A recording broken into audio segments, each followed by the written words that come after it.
아프리카 돼지열병이 발생한 연천과 맞닿은 철원 지역은 총력 방지를 위해 군병력까지 지원받는 등 여전히 비상입니다. 오색 케이블카 사업 무산에 뿔난 양양 군민들이 대정부 투쟁을 결의하고 환경부를 규탄하는 대규모 걸기대회를 열기로 했습니다. 강원 정치권이 강원도를 관통하는 초고압 송전선로 건설에 반대하는 한 목소리를 내고 있습니다. 지난 봄 대형 산불 피해를 입은 고성 지역에서 처음으로 나무 심기가 이뤄졌는데 산림 피해 지역의 조림 사업은 난항이 예상됩니다. 시청자 여러분 안녕하십니까? 뉴스데스크 강원입니다. 오늘 양돈 농가의 이동 제한 조치가 해제됐습니다. 하지만 아프리카 돼지열병 발생 농가를 다녀간 도내 26개 농장은 앞으로 3주간 이동 제한 조치가 내려지는 등 긴장감이 풀리지 않고 있습니다. 김상훈 기자입니다. 철원의 한 양돈 농가 앞, 농장 직원이 입구 바닥에 생석회 가루를 계속 뿌립니다. 이동 제한 조치가 해제되자 각 농가에서는 이른 아침부터 사료 차량이 오가고 돼지 출하도 잇따라 다소 숨통이 트였습니다. 어제 못 들어왔던 사료도 다시 들어오기 시작했고, 출하도 오늘 이렇게 정상으로 하고 그래서 숨통이 좀 트인 것 같은데 질병이 주변에 와 있다니까 조심스러워서 걱정이 많습니다. 하지만 외부인 출입은 여전히 엄격하게 통제하며 긴장의 끈은 놓지 않고 있습니다. 아프리카 돼지열병 소독제인 구연산을 실은 차량이 도착했는데요. 이렇게 농장으로 들어가지 못하고 외부에서 소독을 거친 후에 옮겨야 합니다. 특히 파주와 연천에 아프리카 돼지열병 발생 농가를 거친 차량이 다녀간 도내 26개 농가는 3주간 이동 제한 조치가 내려져 발만 동동 구르며 예의주시하고 있습니다. 지금 당장은 돈분 처리가 문제고 이제 나중에는 돼지가 너무 커져갖고 그 이제 판매하기도 어려울 뿐더러 연천 발병 농가와 직선거리로 불과 30km 거리인 철원. 연천 포천과 철원의 경계 부근에는 24시간 거점 소독소 2곳이 추가로 설치됐습니다. 또 축산 농가의 주요 출입로 44곳에 통제 초소를 운영할 예정인데 군 병력까지 지원받을 계획입니다. 방역 군부대를 구하기는 좀 어렵고 그래서 군부대에 요청을 해서 군부대 충분하게 지원을 할 계획으로 지금 있는데 그 공무원 동원 쪽에서 약간 좀 인원이 좀 부족한 건 좀 사실입니다. 아직까지 아프리카 돼지열병 전파 원인이 명확히 밝혀지지 않아 철원군은 모든 행정력을 동원해 총력 방제에 나서고 있습니다. MBC 뉴스 김상훈입니다. 양양 오색 케이블카 사업 무산에 대해 양양군 주민들이 대책회의를 열었습니다. 이 자리에서 주민들은 대정부 투쟁을 결의하고 다음 주엔 환경부를 규탄하는 대규모 걸기대회를 열기로 했습니다. 박은지 기자입니다. 오색 약수터 가는 길목의 상가. 곧 가을 단풍철 성수기가 다가오지만 아직은 오가는 사람이 많지 않아 한산하고 케이블카 무산 소식이 더해져 마을은 낙담한 분위기가 가득합니다. 산불이나 여러 가지 산악 구조 활동 모든 것을 보이콧하고 만약에 산불이 났을 때 환경부 장관이 환경단체를 데리고 와서 직접 끄시기 바랍니다.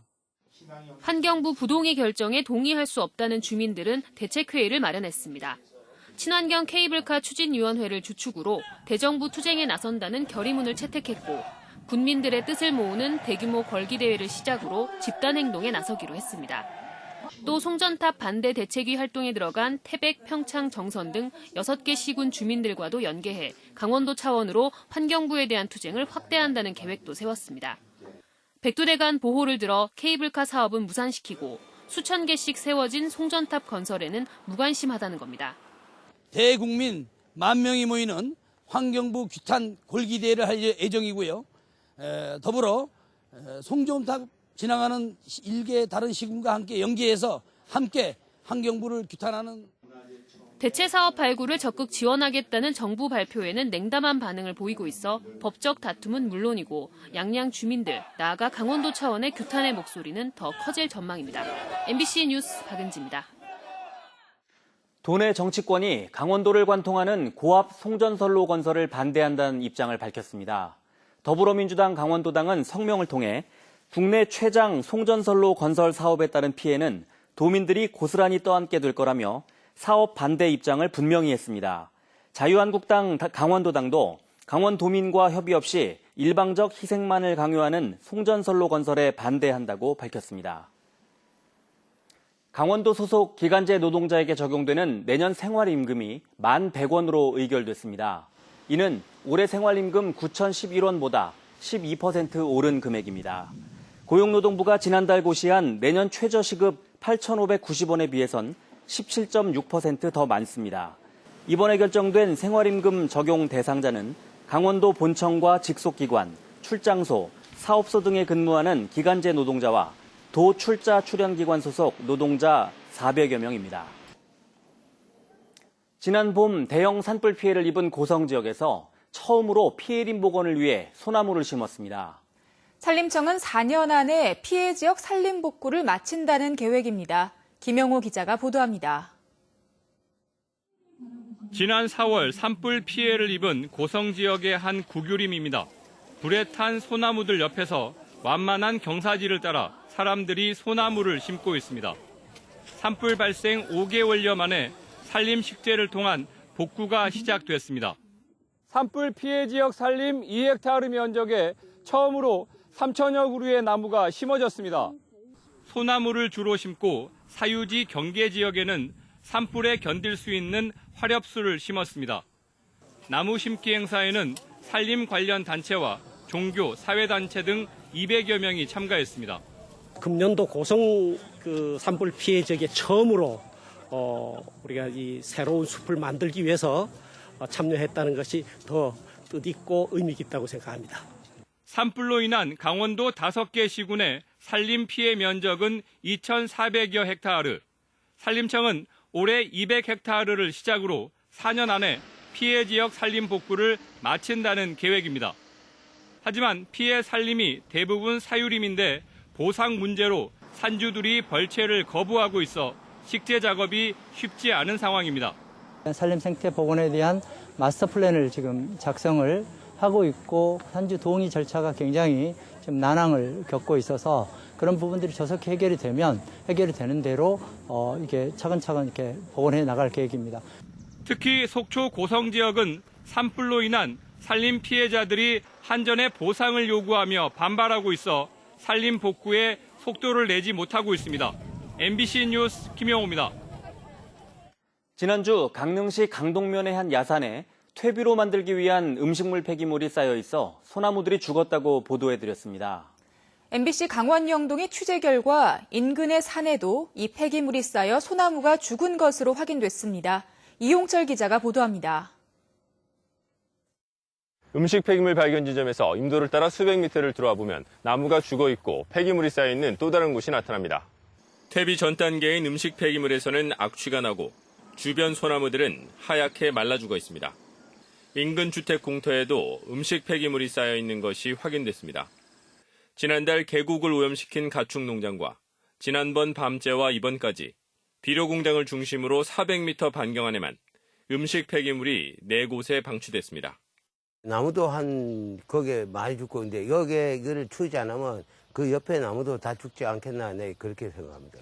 그게 누가 보면 퇴비라고 생각합니까? 이게 버렸다고 생각하죠. 지난번 음식 폐기물을 반출한 업자가 이 폐기물도 쌓아놓은 것으로 확인됐습니다. 반출업자는 퇴비로 사용하려고 가져왔지만 침출수가 나오면서 나무가 죽을 줄 몰랐고 본인도 농작물 피해를 봤다고 주장했습니다. 강릉시는 음식 폐기물 방치가 더 있는 사실을 몰랐다며 현장 조사를 통해 조치하겠다고 밝혔습니다. 조사된 그 지역 외에는 추가로 있는지 없는지는 알지를 못하고 있습니다.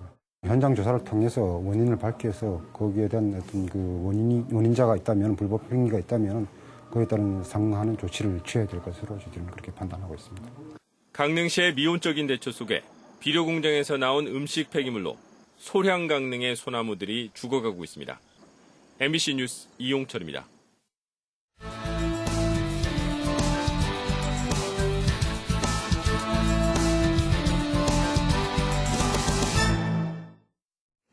고교생과 학부모를 위한 전문대학 입학정보 박람회가 열립니다. 강원도교육청은 오는 21일 춘천 강원고등학교에서 도내 8개 전문대학을 비롯해 전국 25개 전문대학에 입학정보를 제공합니다. 특히 이번 박람회에는 전문대학 교수와 입학 관계자들이 참여해 학과와 진로에 관한 정보를 제공하고 학생들이 현장에서 바로 원서를 접수할 수 있는 창구도 마련됩니다.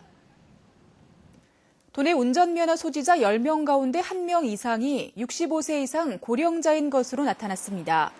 강원지방경찰청 자료에 따르면 도내 운전면허 소지자 95만 명 가운데 만 65세 이상은 12만 명으로 12.5%를 차지했고 전국 고령운전자 비율 9.9%에 비해 비율이 높은 것으로 나타났습니다. 최근 3년간 도내 전체 교통사고에서 고령운전자 교통사고가 차지하는 비율은 14.2%로 전국 12.4%보다 역시 높은 것으로 확인됐습니다. 동해안권 경제자유구역청 옥계지구 투자 유치를 위한 경량금속 세미나가 강릉에서 열렸습니다. 동해안권 경제자유구역청은 오늘 강릉 라카이 샌드파인에서 경량금속 산업 동향 파악과 옥계지구 투자 유치를 위해 전문가와 관련 업계 관계자 등이 참석한 가운데 경량금속 소재 활용 기술 세미나를 열었습니다.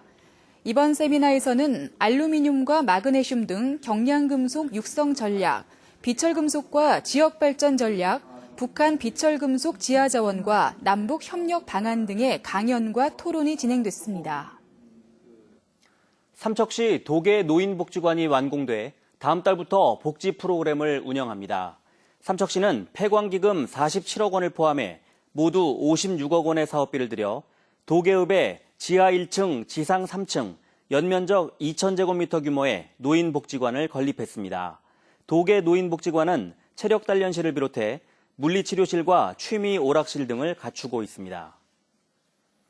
강원도 전통시장 활성화 포럼이 내일까지 이틀 동안 파인포레스트 정선 알파인 리조트에서 열립니다. 강원도 경제진흥원 주관으로 열린 이번 포럼은 강원도 내 전통시장 상인과 상인연합회, 특성화시장 사업단장, 관계 공무원 등이 참석해 전통시장의 현 주소를 진단하고 발전 방향을 찾기 위해 마련됐습니다. 이번 포럼에는 문화관광형 시장 육성과 야시장 운영 방안에 대해 정보를 교류하고 대한민국 5일장 축제 현장을 둘러봅니다. 이달 초 개방된 속초 엑스포 잔디광장이 시민들에게 큰 인기를 얻고 있습니다. 속초시는 조명탑이 켜진 야간에 잔디광장에서 휴식을 즐기는 시민이 늘었고 주말과 휴일엔 버스킹 공연이 마련돼 문화체험 기회가 많아졌다고 밝혔습니다. 속초시는 15억 원을 들여 만여 제곱미터의 엑스포 광장에 인조잔디와 육상 트랙, 인라인 트랙 등을 조성했습니다. 뉴스를 마칩니다. 고맙습니다.